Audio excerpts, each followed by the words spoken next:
Okay, page 8, graph and cosine. So you're going to have to understand the difference between sine and cosine, right? The graphs. So we've talked about how it relates to the unit circle in the bookwork. We want to focus again on that midline. So this is the parent graph again. No transformations have been happening. Midline is right in the middle of the peak in the valley.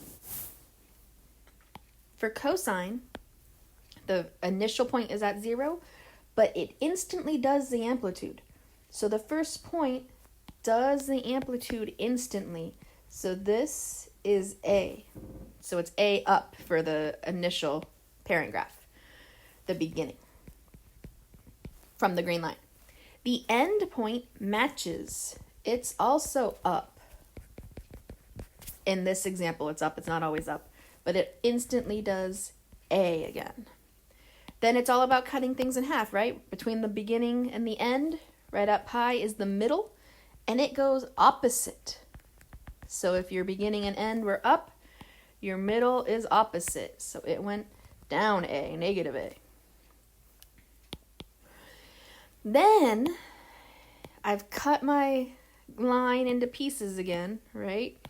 Half of the line is over here, the green line, and half of the green line is over here. If you find the middle of those, so right between those orange lines I drew, the middle is on the midline. Same thing between these two orange lines. The middle is on the midline. So cosine has 2 points on the midline. It does the amplitude instantly. So let's graph cosine for ourselves. This is, again, is just the parent graph, but just to practice. So the midline's at 0. It has no transformation, so from the beginning point, you instantly do the amplitude. And at the end point, you instantly do the amplitude.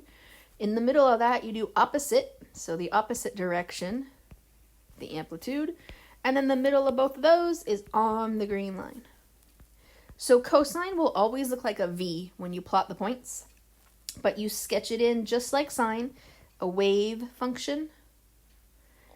And remember, it goes on forever, but we draw one period. The period is still 2 pi for the parent graph.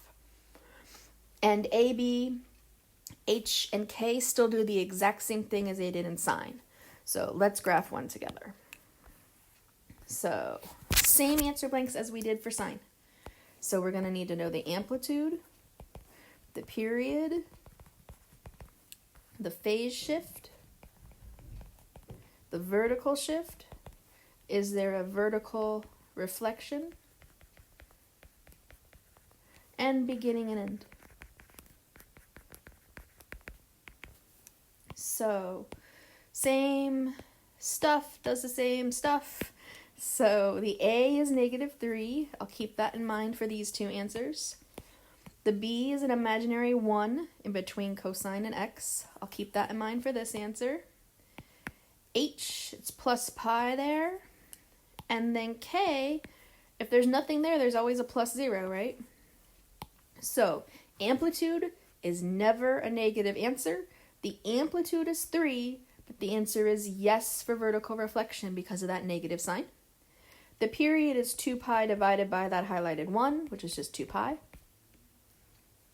All of this is the same as sine. You can do all of this whether it's sine or cosine. Phase shift, it says plus pi. We know that moves it left pi. Vertical shift is none because there's no plus or minus. It's up 0 if you want to write it that way. So beginning, left pi means negative pi. And end is still beginning plus period. Negative pi plus 2 pi. It's going to end at pi. So my green line is the x-axis. It hasn't gone up or down at all, so it's just at 0. My first point, now is where we have to be careful, right? Now it matters that it's cosine.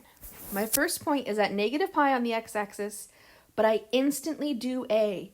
And A is -3, so I go down 3 from the green line.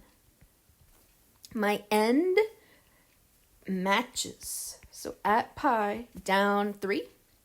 You can easily see the middle of that is 0, and we need to go opposite, so up 3. The middle of those are on the green line. So you'll always get points that look like a V, but try to make it look like part of a wave.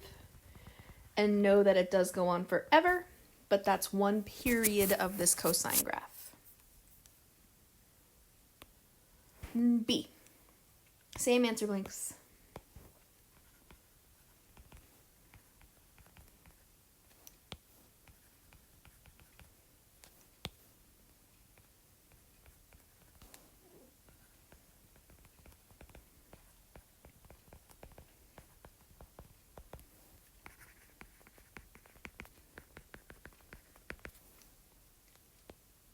So amplitude 2, it's positive 2, no vertical reflection. Period, 2 pi over the imaginary 1, 2 pi.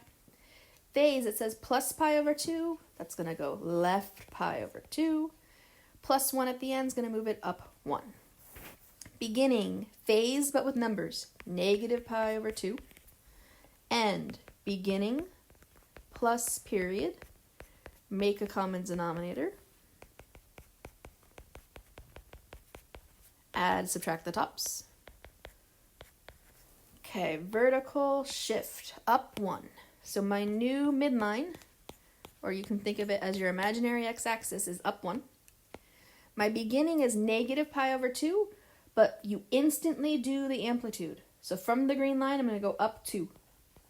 At negative pi over 2, from the green line, I did the amplitude. The end is 3 pi over 2. It matches. Do the amplitude. Find the middle, opposite the amplitude, down from the green line. Find the middle on the green line, find the middle on the green line. Sketch it to look like a wave function. Last one, again, this is already in graphing form, but I wouldn't be surprised if it was written like this.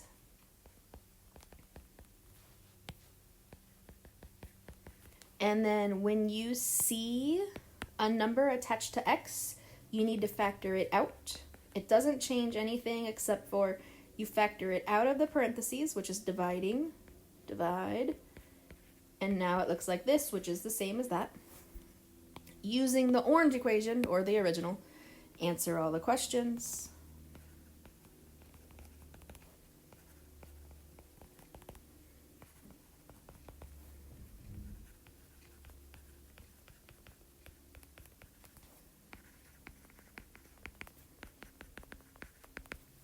Okay, here we go. The a value is 1/2. That's already positive, so the answer is 1/2, and it has no vertical reflection. The period is 2 pi over that b value, which is 3, so 2 pi over 3. The phase, it says minus pi, which is going to shift it right pi. Vertical says -2, so that's down 2. So beginning right pi is just pi. End, beginning plus period. Make a common denominator. It's going to end at 5 pi over 3. Look at your fractions to determine what your, what your scale is going to be. So I move my x-axis up a little bit because I have to go down 2 for my shift. And then again, all my numbers are positive. So my x-axis, my y-axis can be pretty close to the end. Vertical shift, -2. Move your midline down 2. Scale, sorry. So 5 pi over 3 is what I'm looking at. So I want my axis to count by 3s. I just like to go by 2s. So 2 tick marks, 1 pi over 3. 2 tick marks, 2 pi over 3. 3 pi over 3. We have to go all the way to 5. Okay. So at my beginning, which is pi, which you need to remember how to reduce 3 pi over 3, that's pi, it instantly does the amplitude. So from the green line, I go up 1/2 unit. At the end, 5 pi over 3, matching, up 1/2 unit. At the middle, opposite, down 1/2 unit. Middle of those, on the green line. Sketch it to look like a wave function. And it's horizontally compressed. It's really, really short horizontally because of that 3 in the front. So hopefully you're getting better at sine, because this video went a little faster because you're supposed to already know how to do sine.